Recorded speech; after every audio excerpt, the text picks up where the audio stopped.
So let me just quickly summarize what I attempted to talk about last week. I hope it wasn't confusing. I was trying to explain two ways that the Bible talks about the will of God, and um, and I said that after we had talked about that, we'll talk about the will of men, the will of human will, free will. I just want to give a summary of what I said last week. There are two aspects, two ways that God's will is talked about in the Bible. The first one is, and this is from Deuteronomy 29:29. This is where these terms come from. The first one is the secret will of God, also spoken of as his hidden will. In that hidden will of God, which he has not revealed, that's why it's called hidden. Um, it it contains all of his decrees, and that's the wrong way to say it. He's got one decree that encompasses everything.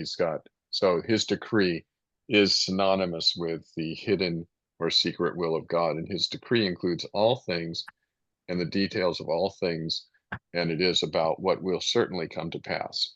So it's basically about that. And this decree, this will of God, cannot be obeyed and it cannot be disobeyed.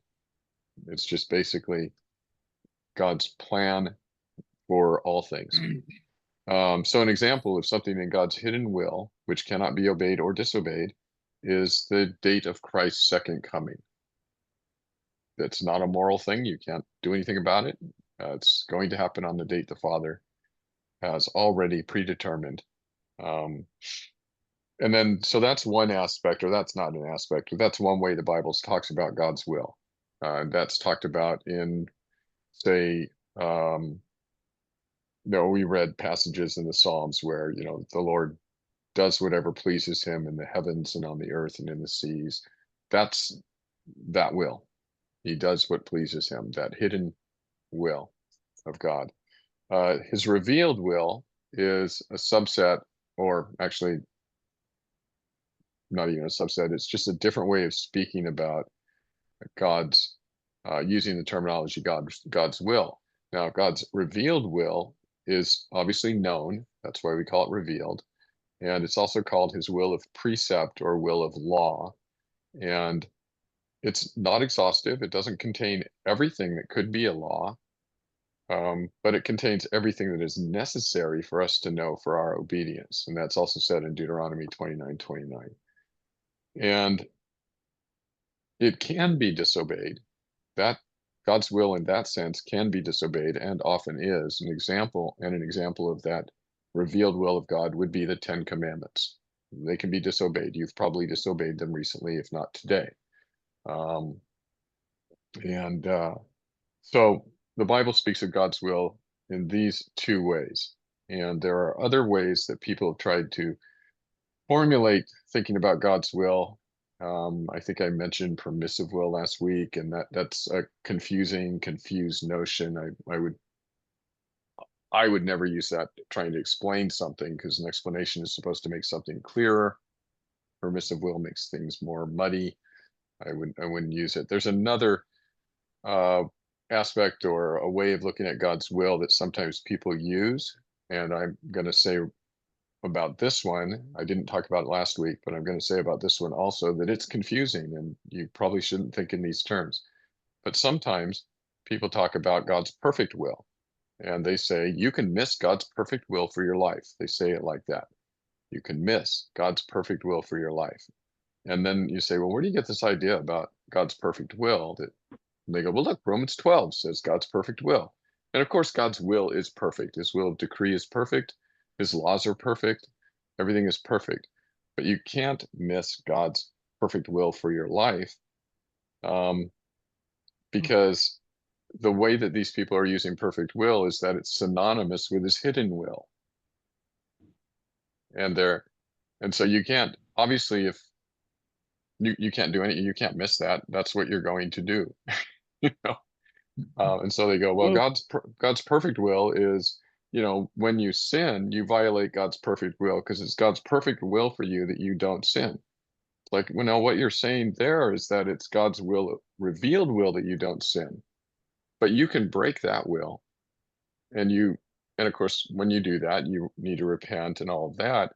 but it isn't like you're preventing God from doing something that he wanted to do, or you're frustrating his plans in any way. So anyway, the terminology of perfect will is not really helpful to the discussion. I think the categories of hidden and revealed are much more understandable, coherent, and it has the advantage of actually being biblical. So, um, so I would stick with that. And again, the verse that is most relevant to the discussion of the categories that I mentioned is Deuteronomy 29:29. You know, the secret things belong to God, but the things he has revealed belong to us and to our children forever, that we may do them. So, uh, so that was last week's discussion, and I am sorry that there was some confusion about some of the terminology that I was using, or maybe my explanation wasn't clear. So I wanted to give everybody a reset and say, hey, this is what I was really talking about. So hopefully that was helpful. Any questions about that before I move into the next topic, which um, will be segueing into free will. We're going to talk a little bit about God and his little bit more detail on his decree, and then we'll talk about human free will. Okay. So I saw, Mike, you look like you were thinking about maybe a response there. No, I think going to this next section will be helpful to maybe what I was thinking about. Okay. So now I'm going over to that sheet of paper that has the file cabinet on it. And this is, as I mentioned in the email that I sent out, this is a handout that I had for a class at my church that I taught. And so we're not going to be going through every bit of this, but I do want to read question 12 in the first half of the paper there. Question 12 about God's decrees. And then I want to look at probably most of those passages underneath that. We'll just do that quick enough that we can get to the relation to free will. So, what are the decrees of God? That's the question of the Catechism. The Westminster Larger Catechism, by the way, larger just means longer. There's a shorter catechism, which you guessed it means shorter. Hmm. The larger catechism and the shorter catechism are companions to the Westminster Confession of Faith. They were all written about 1647 to 48, somewhere in there. And so Reformation summaries of the Protestant faith. If you haven't read them, uh, I think you should. If you've got, I would go the Bible, the Catechism, the Bible, the Confession. Those are. If you have a reading list and you got a stack of books and you want to put them in priority, Bible first, Westminster Standards second. That would be that's the that's the good priority, I think. So what are the decrees of God? God's decrees are the wise, free, and holy acts of the counsel of his will, whereby from all eternity he has for his own glory unchangeably foreordained whatsoever comes to pass in time, especially concerning angels and men. So for his own glory, from eternity, he has decreed what will come to pass in time. It will certainly come to pass. It is unchangeable, and it concerns everything, but especially angels and men.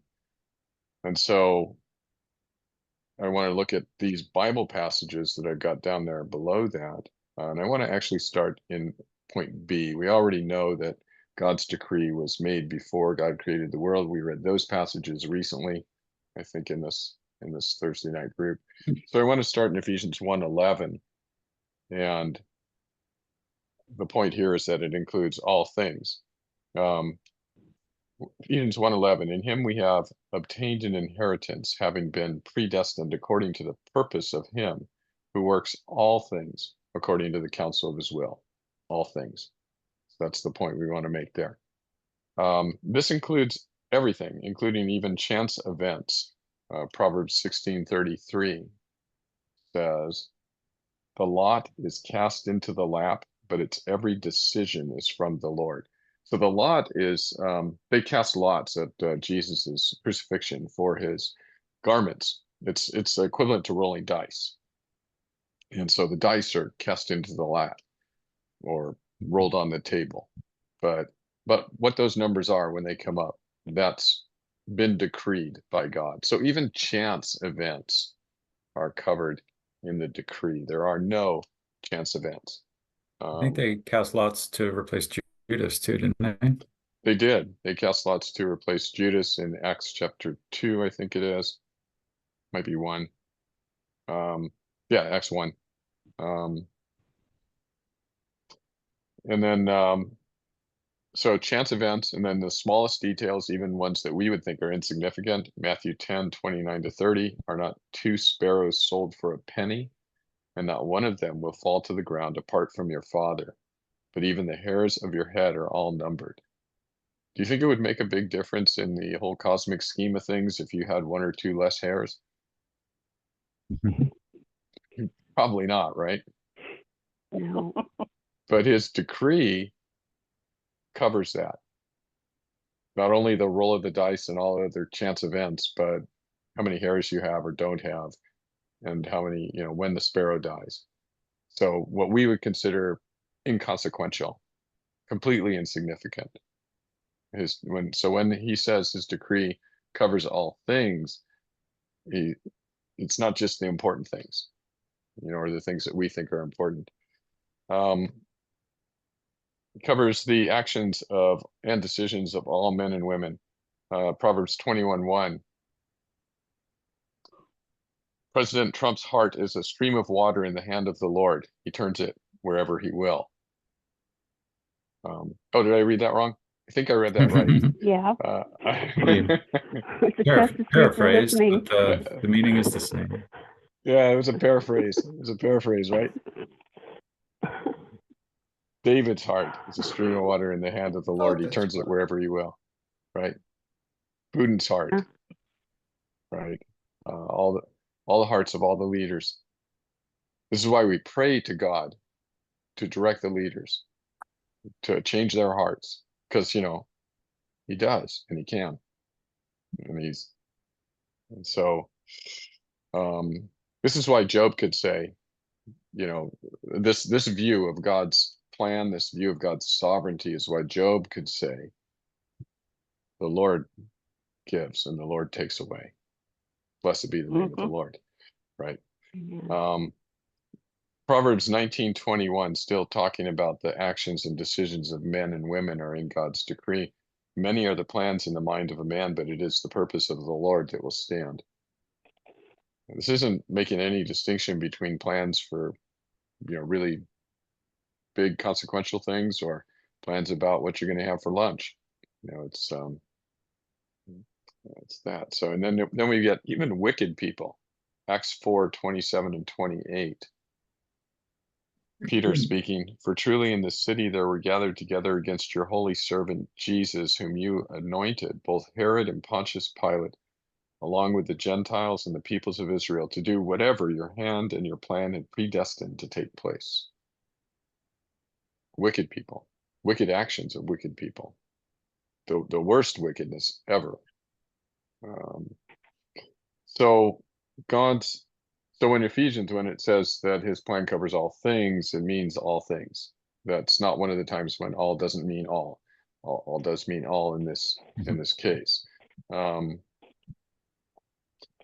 His plan is unchangeable. That's one of the things the Catechism highlighted. Hebrews 6:17-18.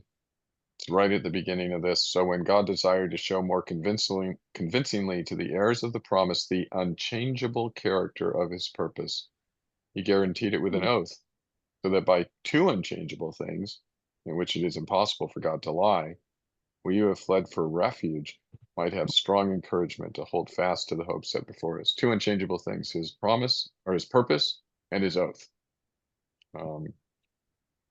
So his purpose is synonymous there with his will, the thing he planned to do, his purpose. The next one is Job 23:13-14. Job says, but he is unchangeable, and who can turn him back? What he desires, that he does. For he will complete what he appoints for me. And many such things are in his mind. I'm sure you heard the echo from Philippians, right? Philippians 1:6, that God will finish what he's begun, right? That's what Philippians is echoing this passage. But the first part, he's unchangeable. And because he's unchangeable, he will finish his plans for his people. Psalm 33:11 says, not that it's unchangeable, but that's implied, but that he will accomplish everything he's set out to do. The counsel of the Lord stands forever, and the plans of his heart to all generations. Never changes, always gets done. Psalm 135:6, this is one of the passages we've read before. Whatever the Lord pleases, he does, in heaven and on earth, in the seas and all deeps. Wouldn't it be great to just do whatever you please? Right? Think about that. Think about that. Psalm 115:3, our God is in the heavens. He does all that he pleases. And then Daniel 4:35, Nebuchadnezzar, not a lot of people as wise as Nebuchadnezzar these days. All the inhabitants of the earth are counted as nothing, and he does according to his will among the host of heaven and among the inhabitants of the earth, and none can stay his hand or say to him, what have you done? And then back to Job 42:2, speaking to God at the end, after God finally, after more than half a book of silence, speaks to Job. Job says, I know that you can do all things and that no purpose of yours can be thwarted. So these passages, what we've learned from about God's decree was that, and we skipped over the ones about created before, or decreed before the creation, but we'd already looked at those. So we know God's decree is from before the creation of the world. It includes all things, apparently even chance events, the smallest details, even if they seem insignificant, the actions and decisions of men and women, even wicked ones and wicked people. His decree is unchangeable, and it will be accomplished. So it's a comprehensive, sovereign decree. Sometimes people hear that and they feel like they're suffocating, like God is, so imposing upon them. They're like, well, I don't have any free will then. And that's how we get to the free will discussion. There are two doctrines that bring up the question of the human will and its relationship to God's sovereignty, right? One of them is this: God's will, God's decree, God's sovereignty is exhaustive, complete, extending to the smallest things. Everything is in God's plan. Everything that is in his plan will be accomplished, and you cannot resist it. You cannot change it. It is unchangeable. And so people think, well, if what God wants is going to happen, then what about my will? What about my free will? How does that affect me, or how does my decisions affect him? And so people think about that. You can see how that question comes up. I'm sure none of you have ever thought about that. But the other doctrine that brings up the thoughts about human will, wondering if anybody has thought of this doctrine. The doctrine is what we've already talked about in the Doctrines of Grace. It's the very first one, total depravity. Total depravity. Total depravity teaches that sin has so affected the human person that he or she cannot make a movement towards God, cannot please God in any way, cannot do anything that is commendable to God, and has a will that is turned away from God and will always choose against God. And so then the question comes up, what about how do people be saved? How's somebody saved? And what about my will? What if it's, I don't understand my human will in relation to God's sovereignty and in relation to human depravity. Do you guys see that those are potentially in conflict with what many people understand human free will is? Yeah. If nobody thinks it's a conflict, we'll just skip this part of the class, go right to perseverance of the saints, because I'll Like we assume have you've all all that figured. nailed. Yeah, you got it all figured it out, right? So That's the one that comes up most of the time. yeah, it's the one that comes up, right? So yeah. So Chuck, yeah, yeah, before you go on to human free will, yeah. there's just something that struck me so that I want to point it out because I think Okay. it's really profound. When we read the Ephesians 1:11 verse, Yeah. in him we have obtained an inheritance, having been predestined according to the purpose of him who works all things according to the counsel of his will. When I have plans and I decide to do something, I might say, well, it's according to the counsel of my pastor or my therapist or my children or my parents but God doesn't need anyone outside of himself. Amen. It's his will that he talks to. That's right. He deliberates the three members of the Trinity are in the conversation and nobody else. Yeah. Right. Yeah. That's a good thing. I wouldn't think that a God who is inadequate in knowledge would be worthy of worship. But okay, so I want to look at the document called Defining Free Will. The title on it is, if you can see a thumbnail of it, it's Toward an Understanding of Free Will. I'll put the link in the chat. If you haven't read it, it's okay. I'm going to be going through this.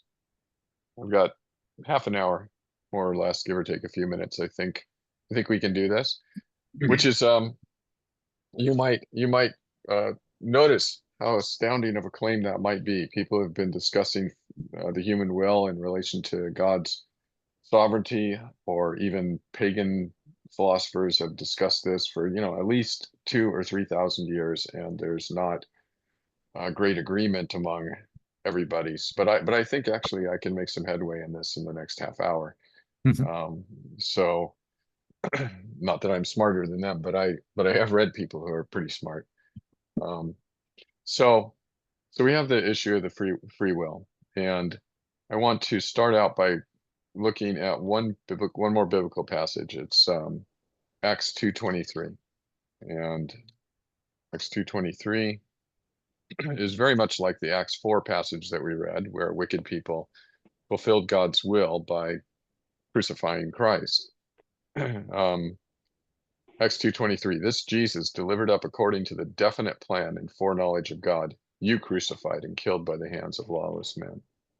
And of course, later in the passage, these men are called to repent. And so they are morally accountable for what they did, even though what they did fulfilled God's definite plan and foreknowledge. So they're morally accountable. So that kind of sums up the answer and the problem in the same verse. So just because God planned for those wicked men, to crucify Christ, doesn't mean that they were compelled to do that against their will. Rather, I'm going to argue they acted of their free will, and that's why God can hold them accountable. And so this is an illustration then of how God's sovereignty and man's freedom are compatible, not combatable, but compatible. So Chuck, can we yeah. apply the lesson of the story of Joseph? God meant it for good, but they meant it for evil. But there's exactly. They still have evil intent, even though still have evil intent, and they're accountable, and they have to get forgiveness from both God and Joseph, right?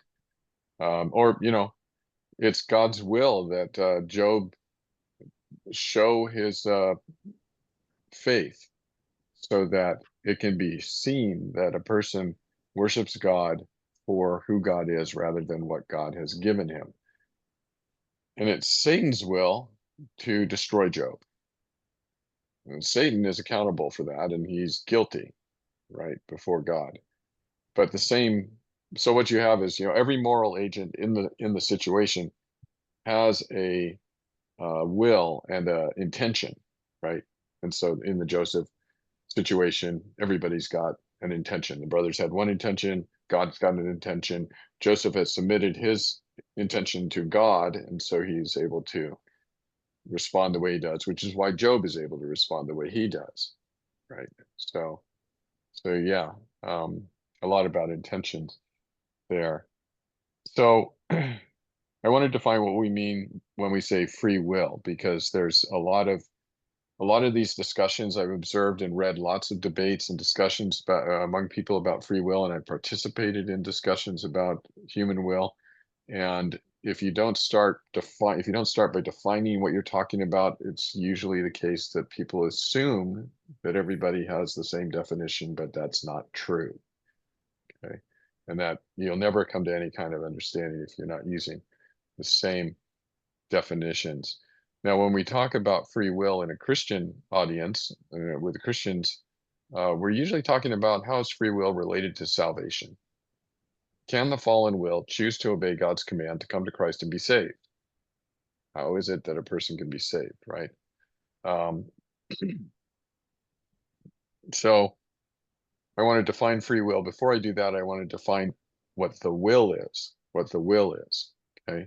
So a definition of the will that philosophers use, and this one's from Wikipedia, but it is also a good summary of the definition that I've read in many philosophy books. The will generally is that the will generally is that faculty of the mind which selects at the moment of decision the strongest desire from among the various desires present. Okay, so the will is the thing that selects which desire is primary among all the desires you have at any given moment. Okay, so it's a selection mechanism, right? It basically says that's the thing that's the highest on my list right now, given these conditions in this moment. And of course, we all know that our desires change, right? Before you eat, you're hungry and you have a desire to eat. After you eat, that's not so high on your list anymore, or at least it shouldn't be. So our will changes with the circumstances. And so, at least our desire, our highest desire. And when we say our will, we usually are just using that as shorthand for the thing I want the most in this moment. But the actual thing is, the will is the faculty, the human faculty of your mind that selects the thing that is the thing you want the most. Could you also use the word motive? Would Yeah, that you be the can. same definition for motive? Yeah, I think so. I think it's Because in the that's something ballpark. else okay, because you hear that a lot in discussions too. They won't say so much. They use, rather than will, they say we have a reason, we have a motive for what we're doing here. Right. So I'm just Yeah, curious about justification, right? Yeah, Okay. I would recommend though, if you're in a conversation with somebody that Mhm. they're using terminology that you're not sure what they mean, that you either ask them to define it or you say, let me restate it using terminology I'm familiar with. Are you saying, and then do the will thing? And if they go, Mm. yeah, I think that's what I mean. Yeah, Or because you else want to it goes get, silent. yeah, it might go silent. It end of the discussion. Well, It's not if you funny, don't, really. It's yeah. Yeah. If it ends the discussion, though, it's saving you a lot of headache, because when you have yeah, discussions and nobody knows what they're talking about, all you get is frustrated. Um, yeah, yeah. all right. I think So just to Thank yeah. you. like Thank comment you. on Catherine's, I think in the definition you gave though, Chuck, that where it says the strongest desire, I think that's Mhm. where I think motive could be put in there, because the will is still the decision. You're choosing which, you could say, oh, I have several motives that are at play here, and I'm going to choose which one is the most important one. So will and motive are not necessarily synonymous, but see, like your choice is based on your motive, right? Right.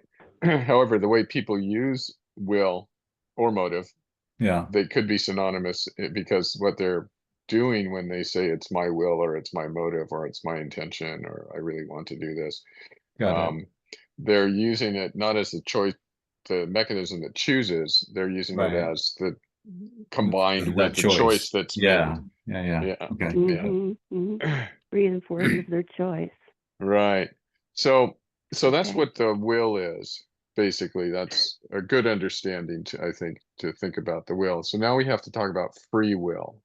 And that's what I wanted to get to. It looks like we do have enough time. So there are basically four. There's probably a lot more with different nuances, but there's really only four major camps that you can come down on. Most people have a definition of free will, which would fall into this first camp. Man has libertarian free will. Libertarian, you've heard of the Libertarian Political Party, etc. So libertarian free will means that a person has, I'm going to use a technical term, he has the ability of contrary choice. What that means is I can choose A, using algebraic formulation, I can choose A or not A. Okay, so whatever A is, I can choose it or I can choose not A. I can choose its opposite. And so that, how that translates into salvation is I can choose to believe in Jesus or I can choose not to believe in Jesus. Okay. I can choose to have vanilla ice cream or not vanilla ice cream. You know, it's like that. That's the way, that's what libertarian free will is. And proponents of the view often argue that if God did not give us libertarian free will, then he made us puppets. I'm going to read a short quote from this book that one of the guys in one of my Bible studies loaned to me. He writes, free will is a necessity. If one does what is good because one has no choice in doing so, then it is not good. The good must be freely chosen and thus requires free will. So again, the key quote, if one does what is good because he has no choice in doing it, then it's not good. That's a libertarian free will position. As I said, proponents of libertarian free will often argue that if God did not give us libertarian free will, then he made us puppets, right? It's not really a choice if you can't make a free will choice to reject or do something. However, that's not really the case, right? I'll give two evidences that it's not the case that we would be puppets if we didn't have libertarian free will. First of all, in the eternal state, will you be able to choose to sin? No. No, but you still will have a free will,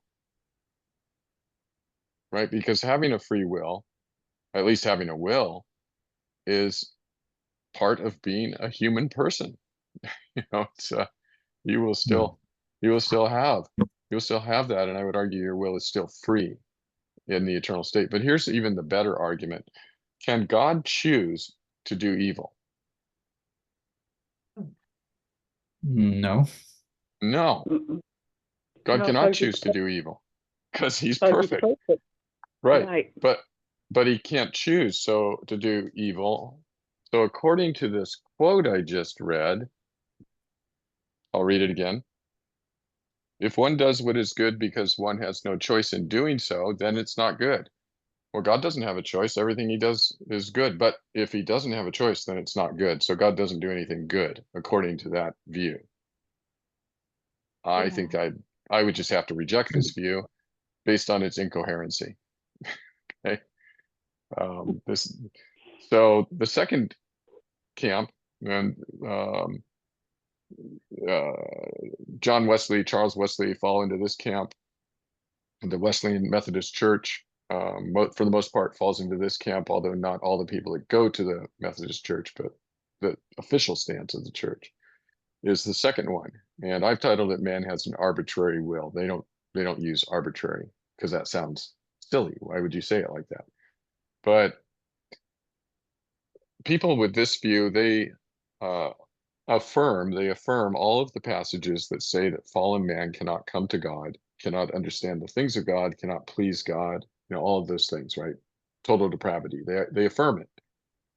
And in light of those passages, people who hold this second view also recognize that fallen man is not able to make a choice for God. Okay. They also would concede and teach that the fallen will is pointed toward rebellion and chooses against God every time. Okay, so they have the total depravity thing down. They totally get it. So to overcome this bent towards rebellion, this choosing against God every time, the fallenness of the will, to overcome that, God gives what's called prevenient grace. And that word prevenient just means goes before. So grace that goes before. And prevenient grace prepares the sinner's heart to respond to the gospel. How does prevenient grace do this on this view? So when the gospel is preached, not every time, but at least one time for everybody who hears the gospel, when the gospel is preached, the prevenient grace that God gives neutralizes the sinful tendency of the fallen nature and places the person who's hearing the gospel on morally neutral ground before God. For a brief moment, the person is no longer being influenced by the sinful nature. Also, he's not being influenced by the Holy Spirit toward obedience. It's completely neutral. It has to be, or it's not a free will choice. If he's being pushed in one direction, it's not a free will choice. So, and that's what prevenient grace supposedly does, is makes the man or woman totally free. And so this will then at that moment, the moment of decision for or against Christ, is influenced by nothing outside of itself. Or, so there's nothing. So the will is making a decision for no reason. That's why I would call it an arbitrary choice. The theory has no biblical support. None at all. If you can think of a verse that you think supports that, we can look at it. But there's no biblical support for that theory. And in addition, it has another problem. Historically, the view arises, Augustine said something like this. He uses the terminology prevenient grace, but he means something different by it. Calvin also used the term prevenient grace, and he means something different by it. But when Wesley started using prevenient grace, and the Methodist Church and the followers of Wesley, they meant this. And Wesley, what he was trying to do was he was trying to avoid arbitrariness in God. Wesley's reasoning went like this. God chose for salvation certain people, not based on anything in them. And so his choice then must necessarily have been arbitrary. But we don't want to accuse God of being arbitrary. And so he thinks of prevenient, he reads Augustine, sees prevenient grace, thinks about it in these categories, and comes up with this type of a system. But what he ends up doing is he saves God from being arbitrary, but he makes people arbitrary. So he doesn't get arbitrariness out of the system. It's just not a helpful approach. The third one is Augustine's mature view of free will. Augustine or Augustine, I'm going to ask him one day, how do you say your name? And he's going to say it's not important. Augustine and all the reformers, Luther and Calvin and Melanchthon and Bucer and all of them had this view. Augustine, since he was the originator, I'll just be quoting his categories, but he taught that according to the Bible, there are 4 discernible states of the human will, 4 states of the human will, and they are consecutive in not each person, but in you'll see as we go through them. 4 states. The will as created is the first state. The will is created. That means in Adam, free fall. The will as created. So Adam's will was bent toward good. He was bent toward obedience, and he was able to resist evil. So Adam's will then was, and then he has in quotes, able not to sin, able not to sin. And you think about that and you go, yeah, Adam will was able not to sin. He was sinless at that point, innocent, and he was able not to sin. That was the will as created. Secondly, the second state, the fallen will. This will is bent towards sin and unable to reform itself. The fallen will then is, quote, not able not to sin. Not able not to sin. When God says, do this, the fallen will always rebel. Even if it does the right thing outwardly, it's not doing the right thing inwardly. It's not able not to sin. They don't please God. The third state is the will of the redeemed. We still drag around the old man, the fallen Adamic nature, but we also have the new nature that Christ gives. And the will of the redeemed, therefore, is, quote, able to sin and not to sin. Able to sin and not to sin. I think we all experience that. We know that. And then the will and glory. The will is, quote, not able to sin. So different from Adam, he was able not to sin. But the will and glory is not able to sin. So there's these four states, Augustine said, of the human will. And we could go through and I could show you in the Bible that he's right. But I think you probably can see that. So he does a really helpful thing here, right? He defines the freedom of the will in relation to the nature of the willing person. In relation to the nature of the willing person. So think about it. God, he always wills in accordance with his nature. He's perfect, and his will is perfect, and he's good, and his will is good, and he's always willing in accordance with his nature, and it's impossible for him to will not in accordance with his nature. But it is also impossible for you to will not in accordance with your nature, right? You cannot, as a fallen, if you are the fallen will not redeemed, you cannot choose to obey God. You're bent toward disobedience. So anyway, Augustine does a really important thing. He says, this is your nature, right? This is your nature. And in conversion, in new life, your nature is changed. Christ gives you a new nature. And so that's why you're able to respond to him. So I find this view to be the most biblical, but the next view is also really helpful. This is Jonathan Edwards, a really important theologian.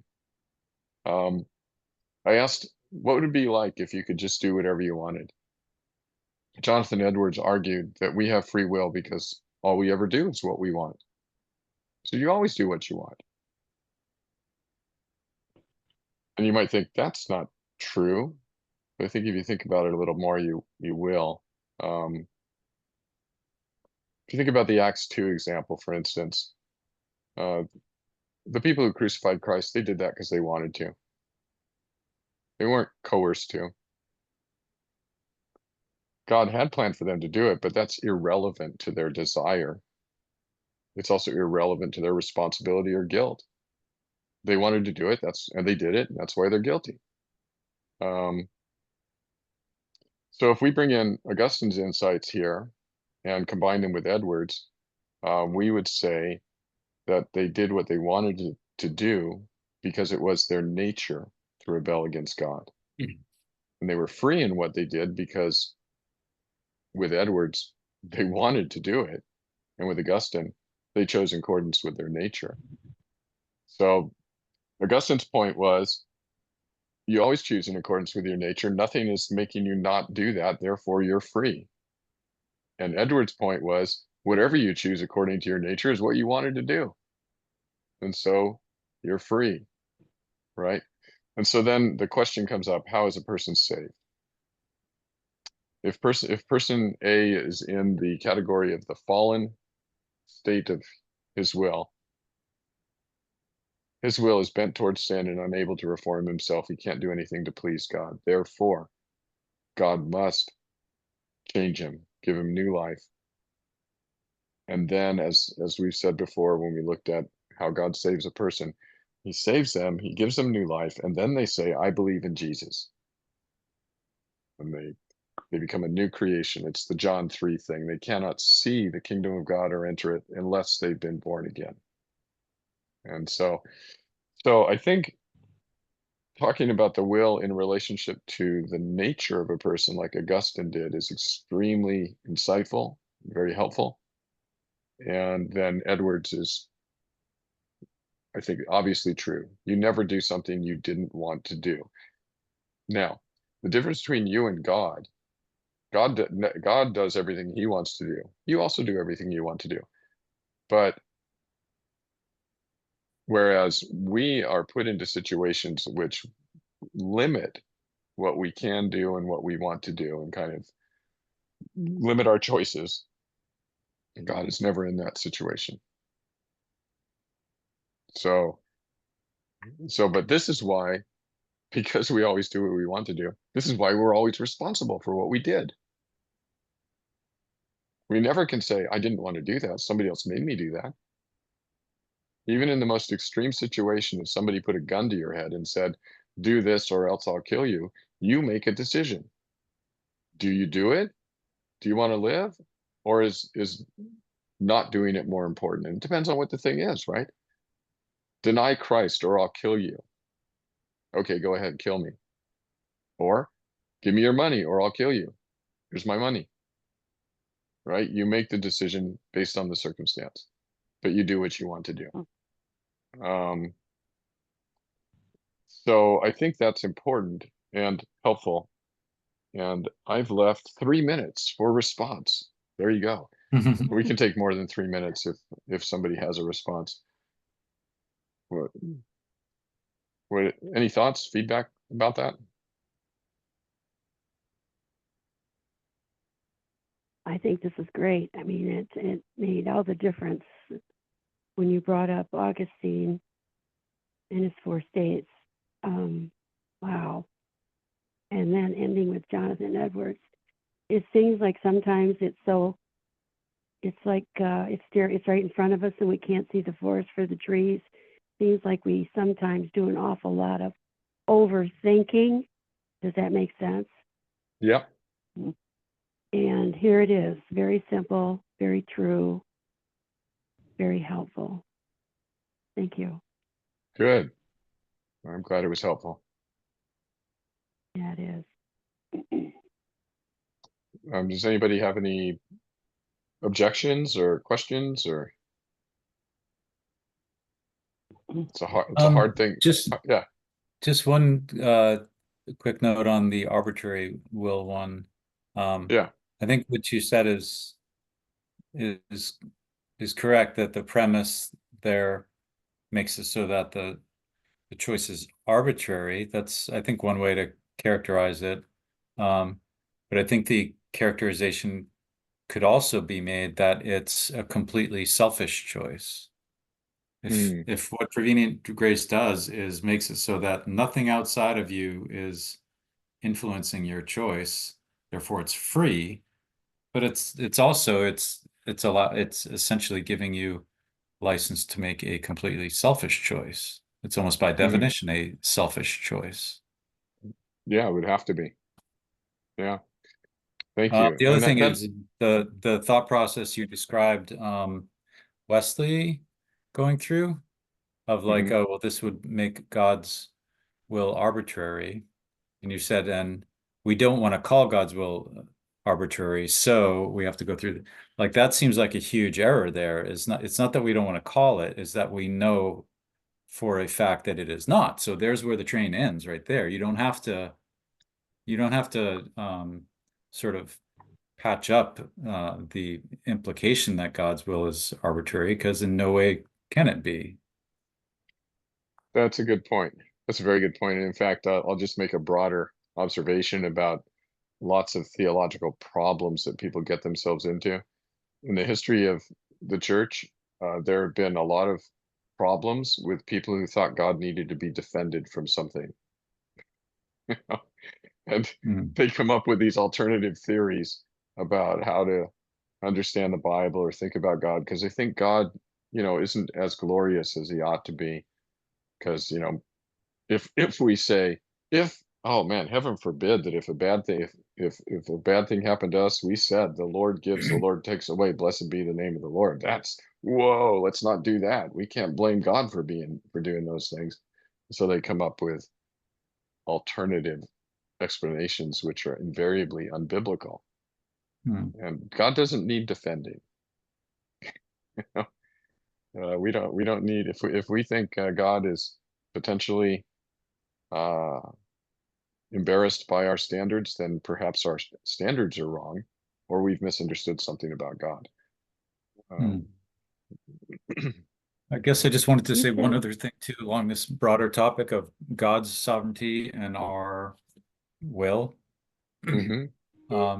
Is that I think it's fair to say that, like, ultimately there is no harmonization that we can grasp of that question, right? There's helpful ways that we can understand what God's will is and how our will works, but to harmonize them, I think that's like you would have to understand God's will completely in order to harmonize them, and we Right. can't. So there's a certain point at which we have to understand, like, this far and no further, and and it seems like a lot of these problems, like you're saying, of trying to explain the harmonization of God's sovereignty and our will comes from trying to go beyond that line to come up with some explanation. Yeah. So one more thing real quick. So that line in a lot of cases is the creator-creature distinction. Right. People want to breach that line. So I'll give you an example in this topic of free will. Arminians often talk about the relationship between God's will and our will as one of competition. God wills one thing, we might will something else.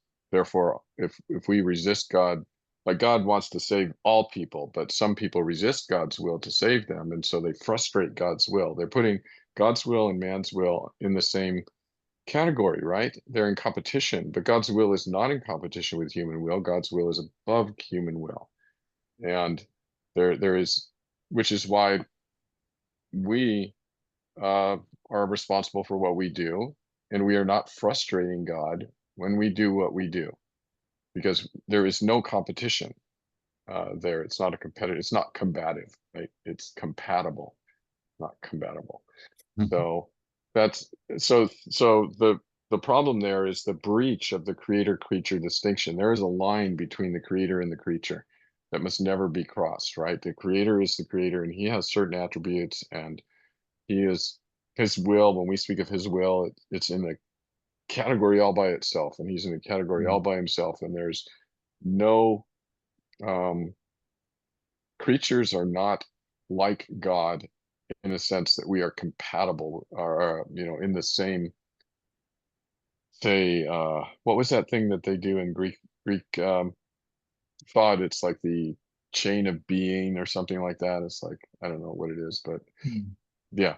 So you're in this strata with God, and then below us are animals, and below that are plants, right? But God isn't in the same category as people. So the creator and the creature are completely different. And when we And start to think, I guess yeah, just one more, you mentioned that like a line, like, and I sort of prompted it too, as far as this line that divides, mhm, the creator-creature distinction. I think maybe even a more helpful way to think of it, as opposed to being a line that shouldn't be crossed, is an infinite distance between the creator and the creature. That way you right, can say, well, if I want to try to harmonize God's will and my will, well, I have to consider my will, and then I have to consider God's will. But it's an infinite distance for you to reach that object of consideration. So it's not like there's a line that, oh, I shouldn't jump across this line. It's like you can't reach that yeah, you can't. object. And so what people are guilty of then is even worse than misunderstanding the will or God's sovereignty. Is what they've done is they've reduced the creator to a creature. Mm. It brought him down to the creaturely level, and that's a Haven't high we read order. about that recently? They made themselves like God. Yeah. Yep. I So just noticed that when you took us to Acts 2:23 to show us that the free will of the men is the reason that they crucified Christ, and you said the will is the faculty of mind that selects which is primary at any moment, and then you just told us that sounds almost like what Augustine is saying. Our will is a relation to the nature of ourselves, of the person. Same thing, isn't it? Yep. from what you said? Okay, Hmm. thank you. Yeah. All right. So, okay. So I think that's where we'll leave this. It's what, 10 or 6 after. So that was pretty good. I almost did it in 30 minutes. It was like 34 minutes, including the final questions. So And we've got it all resolved now, don't we? there you go. We got it all 3,000 years, squared away. 3,000 years of debate. Just, just like that. I guess we're pretty special. So, That's great, Chuck. Thank Augustine, you. man, God was so Great. gifted. God gifted him so much, Augustine. His works are worth reading. Yeah, it's a great book. Yeah. Scott, All right, can I'm I gonna, say something of course, Susan. just real quick? Yeah. I just want to thank you for clarifying, because I was sitting here thinking, well, are we just puppets?